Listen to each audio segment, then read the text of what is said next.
Rahul മാങ്കൂട്ടവും VK. ശ്രീകണ്ഠനും തമ്മിൽ ഒരു കൂടിക്കാഴ്ച നടത്തി. മാധ്യമങ്ങൾ ഇത്രയേറെ കൊട്ടിഘോഷിക്കാൻ അവിടെ എന്തെങ്കിലും സംഭവിച്ചോ? അവര് ഒരേ പാർട്ടിയിലുണ്ടായിരുന്ന ആളുകളല്ലേ? ഇതിലെന്തെങ്കിലും നമുക്ക് ദുരൂഹത കണ്ടെത്താൻ കഴിയുന്നുണ്ടോ? രാഹുൽ, ഇതിനകത്ത് ഒരേ പാർട്ടിയിൽ ഉണ്ടായിരുന്നവർ തന്നെ പലരും രാഹുലിനെ പല വേദികൾ കണ്ടിട്ടും മുഖം കൊടുക്കാതെ പോയത് നമ്മൾ കണ്ടു. അപ്പോൾ അദ്ദേഹം അതിൽ ദുരൂഹത ഉണ്ടോ എന്ന് ചോദിച്ചാൽ ദുരൂഹതയല്ല, എല്ലാം ശരിയാകും, എല്ലാം നല്ലതിന് എന്നൊരു വാക്ക് ശ്രീകണ്ഠൻ പറഞ്ഞിട്ടുണ്ട്, വി.കെ. ശ്രീകണ്ഠൻ പറഞ്ഞിട്ടുണ്ട്.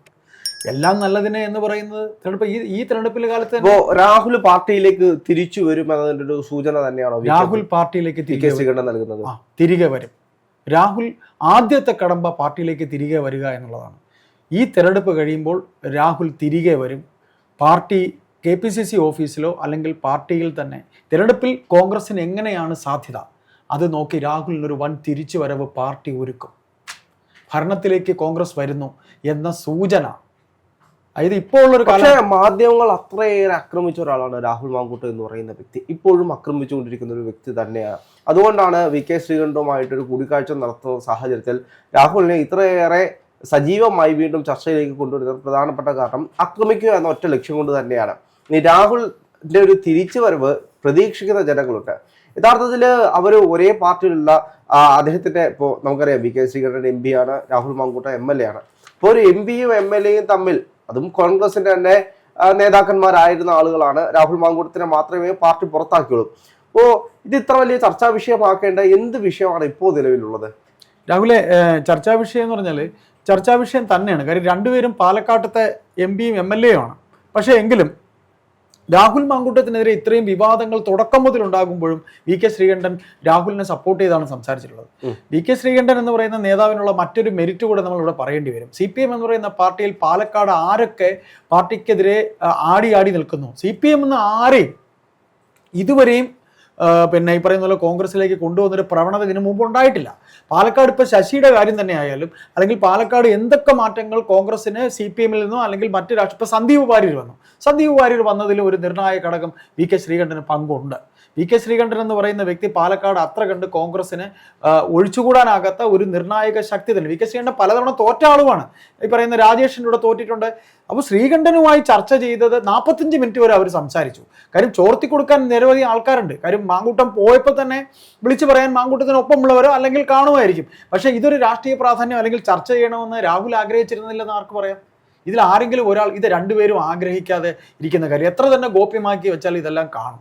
പിന്നെ മിണ്ടാതെ പോയ ഒരുപാട് നേതാക്കളുണ്ട്. അദ്ദേഹം വേദി ഇരുന്നിട്ട് അദ്ദേഹത്തിന്റെ കൺമുന്നിൽ കണ്ടിട്ട് ഇപ്പൊ ആശമാര സമരത്തിൽ ഇരുന്ന രാഹുലിനെ കണ്ടിട്ട് ഒരു പ്രമുഖ കോൺഗ്രസ് വക്താവ് കാണാതെ പോയില്ലേ? ഞാൻ പേര് പറയുന്നില്ല. വി.ഡി. സതീശൻ അല്ല കാണാതെ പോയത്, രമേശ് ചെന്നിത്തലയാണ് മിണ്ടാതെ പോയത്. വി.ഡി. സതീശൻ വരുന്നുമ്പ് അദ്ദേഹം പോയി. അതെ, രമേശ് കാണാതെ പോയി. ഈ അടുത്തിടയ്ക്ക് രമേശ് കണ്ടിട്ട് മിണ്ടാതെ പോയല്ലോ. അപ്പോൾ ഇത് നമ്മൾ ഇതിലിപ്പോൾ അദ്ദേഹത്തിന് MLA ആകാനോ അല്ലെങ്കിൽ പാർലമെന്ററി തലത്തിൽ മത്സരിക്കാനോ ഉള്ള ഒന്നുമാണ് നമ്മൾ കരുതണ്ട. പാർട്ടി എന്ന് പറയുന്ന വിശാലമായ ഒരു പ്ലാറ്റ്ഫോം അദ്ദേഹത്തിന്റെ മുന്നിലുണ്ട്. അവിടേക്ക് ആദ്യം ഒരു എൻട്രൻസ് അദ്ദേഹം വരണ്ടേ? ഇപ്പോ വി.കെ. ശ്രീകണ്ഠുമായിട്ട് നടത്തിയിട്ടുള്ള ഈ ചർച്ചയാണെങ്കിൽ പോലും ഇത് അവർ തമ്മിൽ അറിയുന്ന രണ്ടുപേരാണ്. പക്ഷേ അടുത്ത നിയമസഭാ തെരഞ്ഞെടുപ്പ് വരാൻ നിൽക്കുന്ന വേളയിൽ അവർ സംസാരിക്കുമ്പോൾ സ്വാഭാവികമായിട്ടും വരാൻ പോകുന്ന രാഷ്ട്രീയത്തിന്റെ മറ്റ് ഭാഗങ്ങളെ പറ്റിയായിരിക്കും രാഹുലും ശ്രീകണ്ഠനും തമ്മിൽ സംസാരിച്ചിട്ടുണ്ട്. നിയമസഭാ തെരഞ്ഞെടുപ്പ് വരുന്നു. പാലക്കാട് രാഹുലിനെ കൊണ്ട് പ്രചരണത്തിന് ഇറങ്ങാൻ പറ്റൂല എന്നുണ്ടോ? നിർത്തിയില്ലെങ്കിൽ അദ്ദേഹത്തിന് പ്രചരണത്തിന് ഇറങ്ങാൻ പറ്റില്ലേ? പറ്റും. അപ്പോൾ സജീവ രാഷ്ട്രീയത്തിലേക്ക് ഇറങ്ങുന്നതിനുള്ളൊരു ചവിട്ടുപടി ആയിക്കോട്ടെ. 45 മിനിറ്റ് കൂടുതൽ അവരിൽ സംസാരിച്ചെന്ന് പറയുന്നു. ഇപ്പൊ രാഹുൽ പറഞ്ഞതുപോലെ അവർ ഒരേ സ്ഥലത്തെ MP-യും MLA അല്ലെങ്കിലും വി.കെ. ശ്രീകണ്ഠൻ ചോദിക്കുന്നുണ്ട്. മാധ്യമങ്ങൾ ഇപ്പം ചുരുട്ടിക്കെട്ടി എന്തൊക്കെ പറഞ്ഞിരുന്നാലും അവരെ ഈ പറയുന്ന പോലെ അതിന്റെ പിറകെ ഉണ്ടാവും, അറിയിക്കാൻ ആളുണ്ടാവും. അവർക്കൊരു സെൻസേഷൻ ഉണ്ട്. പ്രത്യേകിച്ച് രാഹുൽ കൂടെ ആകുമ്പോൾ അതിനൊരു സെൻസേഷൻ ഉണ്ട്. അതുകൊണ്ടാണ് അവർ പോയത്. ഇപ്പൊ കേരള ഹൗസിൽ വെച്ച് ബഹുമാനപ്പെട്ട അവര് രഹസ്യമായിട്ട് കൂടിക്കാഴ്ച നടത്തി അത്തരത്തിലുള്ള കാര്യങ്ങൾ സംസാരിക്കാനായിരുന്നെങ്കിൽ വി.കെ. ശ്രീകണ്ഠൻ തന്നെ പറഞ്ഞല്ലോ, ഞങ്ങൾക്ക് രഹസ്യമായിട്ട് സംസാരിക്കാനായിരുന്നെങ്കിൽ ഞങ്ങൾക്ക് എവിടെയെങ്കിലും മറ്റേതെങ്കിലും സ്ഥലങ്ങൾ കണ്ടെത്തിയാൽ പറയുന്നോ. ഇത് ഒരു ഹോട്ടലിലേക്ക് ഭക്ഷണം കഴിക്കാൻ വരുന്നു, അവിടേക്ക് രാഹുൽ വരുന്നു. അപ്പൊ രാഹുൽ കണ്ട് സംസാരിക്കാനേ വരുന്നു, സംസാരിക്കുന്നു. ഞങ്ങൾ പഴയ സുഹൃത്തുക്കളാണ്. അപ്പോ പാർട്ടി രാഹുലിനെ പുറത്താക്കി എന്ന് കരുതി സംസാരിക്കരുത് എന്നൊന്നും ഇല്ലല്ലോ. തീർച്ചയായിട്ടും ആണ് വി.കെ. ശ്രീകണ്ഠൻ ചോദിക്കുന്നത്. അതേപോലെ തന്നെ ഈ ചർച്ചകളെല്ലാം നല്ലതിന് തന്നെയാണ് എന്നാണ് അദ്ദേഹം പറഞ്ഞത്. ക്ലോസ് ചെയ്യുന്നത് എങ്ങനെയാണ്? 24 ന്യൂസ് ചാനലിൽ സംസാരിക്കാൻ പറഞ്ഞ് എല്ലാം നല്ലതിന്. ഞാനൊരു ഉദാഹരണം ചോദിക്കാം. നമ്മളിപ്പോൾ ഇവിടെ ഒരുമിച്ച് വർക്ക് ചെയ്യുന്നു. ആരെങ്കിലും ഒരാൾക്ക് ഒരു ഏറ്റവും നല്ലൊരു ഹൈപ്പ് കിട്ടി മറ്റൊരു കമ്പനിയിലേക്ക് പോകും. നമ്മൾ ഒരു സ്ഥലത്ത് വെച്ച് കണ്ടാൽ നമ്മൾ മിണ്ടാതെ പോകും. ഞാൻ മിണ്ടാതെ പോകില്ല. ഡൽഹിയിൽ കേരള ഹൗസിൽ വെച്ച് വി.കെ. ശ്രീകണ്ഠൻ ബഹുമാനപ്പെട്ട മുഖ്യമന്ത്രി പിണറായി വിജയനെ കണ്ടാൽ അവർ തമ്മിൽ മിണ്ടൂലെന്നുണ്ടോ? മിണ്ടുമല്ലോ. അല്ലെങ്കിൽ തന്നെ പോട്ടെ, ഇപ്പൊ ഇവിടുത്തെ വേറെ ഏതെങ്കിലും ഒരു MP കണ്ട ബ്രിട്ടാസിനെ കണ്ടാൽ മിണ്ടാതെ പോകും. അപ്പോ രാഷ്ട്രീയത്തിന് അതീതമായി ഇപ്പൊ രണ്ട് ധ്രുവങ്ങളിൽ നിൽക്കുന്ന രാഹുൽ ഇപ്പോഴും MLA തന്നെയാണ്. VK ശ്രീകണ്ഠൻ എന്ന് പറയുന്നത് MP ആണ്. അപ്പോ അവർക്ക് രാഷ്ട്രീയപരമായിട്ടുള്ള കാര്യങ്ങൾ സംസാരിക്കാനുണ്ടാകാം, വരാൻ പോകുന്ന നിയമസഭാ തെരഞ്ഞെടുപ്പുമായിട്ടുള്ള കാര്യങ്ങൾ സംസാരിച്ചുണ്ടാകാം. പക്ഷെ ഇത്രയേറെ ചർച്ച ചെയ്ത് വിവാദമാക്കേണ്ട ഒരു വിഷയമാണോ രാഹുൽ മാങ്കൂട്ടവും ശ്രീകണ്ഠനും തമ്മിലുള്ള ചർച്ച എന്നത് വലിയൊരു ചോദ്യചിഹ്നമാണ്. കാരണം കോൺഗ്രസിൽ നിന്നും മാത്രമാണ് പുറത്താക്കിയത്. അപ്പോൾ കോൺഗ്രസിൽ നിന്നും പുറത്താക്കിയ ഒരാൾക്ക് ആ പാർട്ടിയിലുള്ള മറ്റാരോടും സംസാരിക്കാൻ പാടില്ല, മൗനവിലക്ക് ഒരിക്കലും പാർട്ടി അങ്ങനെ പറഞ്ഞിട്ടും ഇല്ലല്ലോ. പിന്നെന്താ ഈ പറയുന്നത്? ഞാൻ പറഞ്ഞുതരാം രാഹുൽ, ഇതിനകത്ത് രണ്ട് വശമുണ്ട്. ഒന്ന്, ഇത് പോസിറ്റീവായി സംഭവിക്കണം എന്ന് കരുതിയുള്ള നീക്കവും ഉണ്ടാവും. രണ്ട്, ഇതിനെ ഒരു നെഗറ്റീവാക്കി ഘോഷിക്കണമെന്ന് ആഗ്രഹം ഉണ്ടാവും. ഇതിൽ പോസിറ്റീവായിട്ടുള്ള സംഭവമായിരിക്കും നടക്കാൻ പോകുന്നത്. കാര്യം അദ്ദേഹത്തിന് ഒരു വിശാലമായ പ്ലാറ്റ്ഫോം പാർട്ടി തന്നെ ഉണ്ടാവും. ഭരണത്തിലേക്ക് വരുന്നു എന്നുണ്ടെങ്കിൽ ഈ പറയുന്ന പോലെ തെറ്റുകൾ ചെയ്യാത്തവർ ആരും ഈ പാർട്ടിയിലെ വേറെ ഒരു പാർട്ടിയിലും ഇല്ലാതില്ലല്ലോ. ഒക്കെ സംഭവിച്ചു. കേസിന്റെ വഴിക്ക് നടക്കും. അദ്ദേഹം തിരിച്ചു ഈ പാർട്ടിയിലേക്ക് വരണമെന്നൊരു ആഗ്രഹം പ്രകടിപ്പിക്കുന്നതിൽ എന്ത് തെറ്റ്? അത് ശ്രീകണ്ഠൻ എന്ന് പറയുന്ന അദ്ദേഹത്തിന്റെ ജ്യേഷ്ഠനെ പോലെ കാണുന്ന ഒരാൾ, പാലക്കാട് അദ്ദേഹത്തിനെ തുടക്കം മുതൽ സപ്പോർട്ട് ചെയ്ത ഒരാൾ, കാണട്ടെ, സംസാരിക്കട്ടെ. അതിനിപ്പോ ഇത്രയൊക്കെ ഈ പറയുന്ന പോലെ മാധ്യമങ്ങൾ ആഘോഷിക്കാതിരിക്കുന്നു. അദ്ദേഹത്തിനെ തിരികെ കൊണ്ടുവരണമെന്ന് ആഗ്രഹിക്കുന്ന പാർട്ടിയിൽ, കോൺഗ്രസ് പാർട്ടിയിലെ നിരവധി പേരുടെ ഇല്ലേ? തീർച്ചയായും അദ്ദേഹം ഈ പ്ലാറ്റ്ഫോമിലേക്ക് തിരികെ വരണമെന്ന്. അവിടെ എപ്പോഴും ധാർമ്മികതയാണ് നിലനിൽക്കുന്നത്. ധാർമ്മികതയാണ് ഏറ്റവും വലിയ വിഷയം. ആ ധാർമ്മികത കാലമൊക്കെ കഴിയുമെന്നാണ് എനിക്ക് തോന്നുന്നത്. അതായത് അദ്ദേഹത്തിന്റെ വ്യക്തിപരമായിട്ടുള്ള ആവശ്യങ്ങൾക്ക് വേണ്ടിയിട്ട് അദ്ദേഹത്തിന്റെ സ്ഥാനങ്ങൾ ദുരുപയോഗം ചെയ്തു. ആ ഒരു വിഷയത്തിലാണ് ധാർമ്മികമായിട്ടുള്ള വിഷയം ഉണ്ടാകുന്നത്. കാരണം രാഹുൽ മാങ്കൂട്ടം എന്ന് പറയുന്നത് ഒരു സാധാരണ പ്രവർത്തകനോ സാധാരണ ഒരു നേതാവോ അല്ല. അദ്ദേഹം കേരള രാഷ്ട്രീയത്തെ മുഴുവൻ നിയന്ത്രിച്ചിരുന്ന ഒരു നേതാവാണ്. യൂത്ത് കോൺഗ്രസിന്റെ സംസ്ഥാന അധ്യക്ഷനായിരുന്നു, ഒരു MLA ആയിരുന്നു. അപ്പൊ ഇത്തരത്തിലുള്ള അദ്ദേഹത്തിന്റെ സ്ഥാനങ്ങൾ ഉപയോഗിച്ചുകൊണ്ടാണ് അദ്ദേഹം ഇത്തരത്തിലുള്ള സ്ത്രീകളുമായിട്ട് ബന്ധങ്ങൾ ഉണ്ടാക്കിയതും എന്നുള്ള ആരോപണങ്ങളാണ് നിലനിൽക്കുന്നത്. കോടതിയിൽ എന്താണെങ്കിലും കേസ് നടന്നുകൊണ്ടിരിക്കുകയാണ്. അപ്പോൾ കേസിന്റെ വിധി വരുന്ന ഒരു സാഹചര്യത്തിൽ രാഹുലിന് അനുകൂലമാണെങ്കിൽ കോൺഗ്രസിലെ നേതാക്കന്മാർ രാഹുലിനെ രണ്ട് കൈയും നീട്ടി സ്വീകരിക്കുമോ? സ്വീകരിക്കും. കോൺഗ്രസിലെ നേതാക്കൾ അല്ലെങ്കിൽ അണികൾ, ഇപ്പൊ ഞാൻ പറയട്ടെ, നേതാക്കൾ എത്ര കണ്ണടച്ചാലും അണികളുടെ ഈ പറയുന്ന ഈ പറയുന്ന പൊതുസമൂഹത്തിലെ അല്ലെങ്കിൽ ഒരു കോൺഗ്രസ് പാർട്ടിയുടെ അല്ലെങ്കിൽ വേറെ ഏത് രാഷ്ട്രീയ പാർട്ടിയുടെ ഒരാളുടെ സ്ഥാനാർത്ഥിയായിട്ട് നിർത്തിയിരുന്നാലും അല്ലെങ്കിൽ ഒരു നേതാവ് എന്ന രീതിയിൽ അദ്ദേഹത്തിന് ജനസമ്മതി ഉണ്ട് എന്നുണ്ടെങ്കിൽ പാർട്ടിയുടെ വിലക്കിന് ഒരു അർത്ഥവും ഇല്ല. അവിടെയും